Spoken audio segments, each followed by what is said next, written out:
Hey everyone, Isaac here, Christ is risen. So I wanted to make a video talking about my view on ecumenism, which is kind of a hot buzzword in Orthodox circles, and it's a little bit controversial, so I need to kind of define what I mean by ecumenism because, well, most people when they're talking about ecumenism, they're talking about some kind of relationship or unity with the heterodox, with the non-Orthodox, those who reject many of our beliefs and in some cases agree on a lot of things like the Roman Catholics do.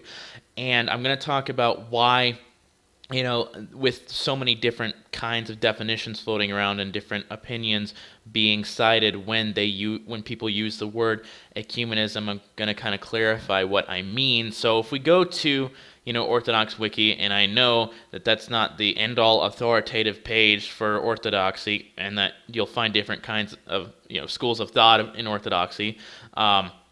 It says ecumenism is principally dialogue between Christian groups aimed at prompting the restoration of unity among all Christians through understanding, through mutual respect and toleration, and through practical cooperations in areas of common concern such as care for the poor, sick, and needy, which sounds like a good thing supposedly, but here's kind of where I have issues and also kind of where I agree. Someone said to me the other day, he's more of in a more modernist liberal school of Orthodox thought, that what he said was, I haven't yet found a person who's defined ecumenism as anything other than being nice to Protestants and heterodox and so on and so forth. So if that's the definition of ecumenism that you're using, that we should be on good terms with the heterodox because they're human beings, then yes, I have no problem with that.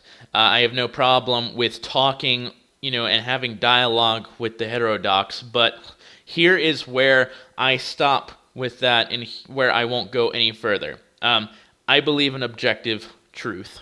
There are a lot of different religions around the world, sort of, interestingly enough, more Eastern religions like Hinduism, Buddhism, and different paganism, Gnostic religions, and so on and so forth, that they have sort of a universalist view, and where this sort of like God is at the top of the mountain and there's all these different paths up to God, and you've got to choose one that you can climb up, and not everyone can take the same path that you can, and you can't take every path that everyone else can take, and so on and so forth.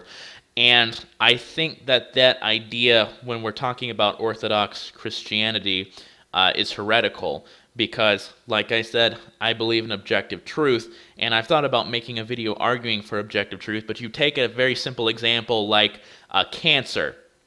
If you get cancer in your body and it metastasizes and it attacks organs that are absolutely vital to your survival, and you ignore the fact that you have cancer, or you're deluded and you think that you don't have cancer, you totally believe that you don't have cancer even though you do, you will still die.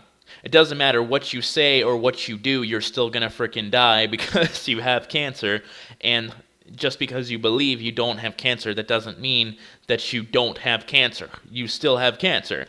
So I believe in objective truths, and Orthodoxy, I believe, is objectively true.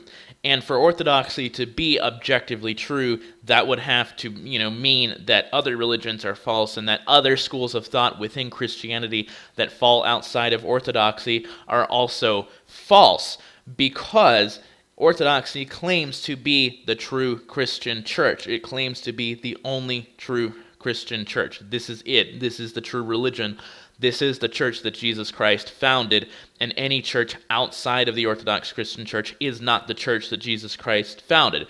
Doesn't mean that people outside of the Orthodox Church that believe in Christianity aren't Christians. It just means that they're not part of the church that Jesus Christ founded. So what I'm going to say is that there isn't a substitute for Orthodox Christianity. Protestantism, Roman Catholicism, so on and so forth are not equals to Orthodox Christianity. They are not close to Orthodox Christianity. They are heterodoxy, and they contain various, heresies and false beliefs depending on where you kind of go with everything.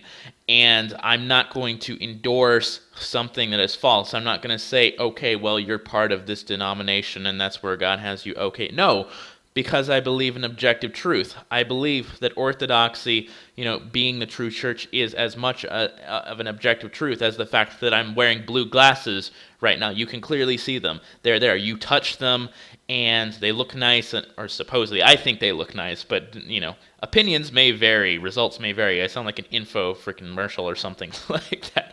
But they're there. It's an objective truth. I can see better because I'm wearing them. And if you say that I don't have my glasses on and that there are no glasses here, then it's like, okay, well, how come I can see them? How come I can touch them? And how come I, can see better because I'm wearing them and I can see all the individual leaves on the tree and stuff like that when everything looks blurry? It's like going between 240p and 1080p. It's just like, what the heck is going on? But you see what I'm saying with that.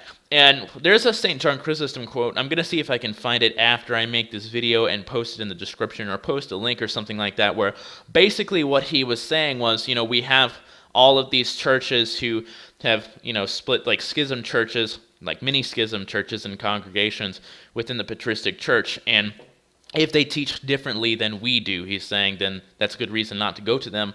And something else that he said was, even if they teach the very same that we do, that is all the more reason not to go to them. And I think what he's insinuating here is that they are, they have all the same teachings of the true church, but they aren't the true church. They've broken off from the true church, and that's why we shouldn't go there. And that's why we should be careful about not going to schismatic bodies and stuff like that, is because of that issue and that problem. So I'm going to have to agree with St. John Chrysostom there and agree that Protestantism is not an equal or close to equal, with Orthodox Christianity. And for us to be fully unified, for them to take communion with us and us to take communion with them, and all the, them being the Catholics and Protestants and different Christian bodies, and for us to share common ideas and sacraments and religious practices together, dogmatic uniformity must come first. We have to agree on our dogmatics, which covers, doctrine and practices and different beliefs and so on and so forth. We have to agree there before we can have, complete unity. And I think that with the Protestants, like I said, we can be on good terms with them and the other heterodox, but we cannot have, liturgical and sacramental union with them. And another point that I'd like to make about that is that within Christendom, you have certain groups like Jehovah's Witnesses or Mormons, and they, for example, both Protestants and Orthodox and Catholics in many cases will say that those groups are heretical, and the reason is because they, deny certain things like the duality of Christ's natures and such, and, denying an appropriate understanding of the Trinity, or just denying the Trinity completely in some cases, with some of these kind of weird, paganistic bodies that are like remind me of crypto-Nestorians or early Nestorians or something like that. In my mind, the Protestants, many of them reject things like the intercession of the saints, the sacraments, or I prefer to call them holy mysteries, but people will more readily recognize sacraments, whether or not they're Orthodox. They'll kind of have an understanding of what I'm saying. But the sacraments, there are Protestants who are rejecting baptism as the beginning of our Christian life and different things like that, and the ever virginity and holiness of the Theotokos and so on and so forth. And those ideas in our theology of the Orthodox Christian Church are just as dogmatic as the Trinity. You take Orthodox Christianity and you take the sacraments out of it. Oh, you don't have Orthodox Christianity anymore. You have Orthodox Christianity and you take the Trinity out of it, and God's just one person or something like that, and you don't have the three persons of the Trinity, then it's not Orthodox Christianity anymore. So in my mind, since those are dogmatic ideas in our theology, when Protestants, when they reject things like sacraments, for me, that is just as bad as rejecting the Trinity or rejecting the divinity of Christ. I know there are people that don't see it that way, but if we have all of these elements to our theology that are dogmatic and they're all equally important with each other, then, if you take one bit out of it, it's like the game Jenga, where you have this big tower and all of the wooden blocks are sorted together, and you're on the very last end part of the game, so pretty much any wooden plank that you take out of it's going to cause it to collapse. That's how I think about Orthodox Christianity and Orthodox theology. You take the Trinity out, it collapses. You take the saints out, it collapses. And I know there are a lot of people that don't feel that way, but like I said, I believe in objective truth. So that's really all I have to say about that. I don't have a problem, like I said, with being on good terms with the heterodox, but I do not think that being on good terms with them is the same as considering their religion equal, because it's not. Orthodox Christianity is the true religion, is the church founded by Jesus Christ, and like I said, take one piece out, it all falls. No matter if it's the Trinity or if it's the intercession of the saints. If you take the saints out and leave everything else in, it's still an incomplete picture. And the heterodox are believing in incomplete ideas of Christianity, heretical ideas, heretical subtractions or additions to the faith. And I can't get behind that. I can't get behind being unified with that. I don't want to be unified with that because I grew up in that, and my spiritual and mental issues are a little bit complicated than what a lot of other people deal with. So when they were in Protestantism, it wasn't causing a personal crisis for them, but there are a lot of people that have come from like Calvinism, like I did, and different other kinds of Protestant philosophies that they've developed really kind of a disdain for where they came from before. And the reason for that is, the way that that theology affected them. So I don't want to be unified with that theology at all because of the way that it affected me. I hope everyone has a good day.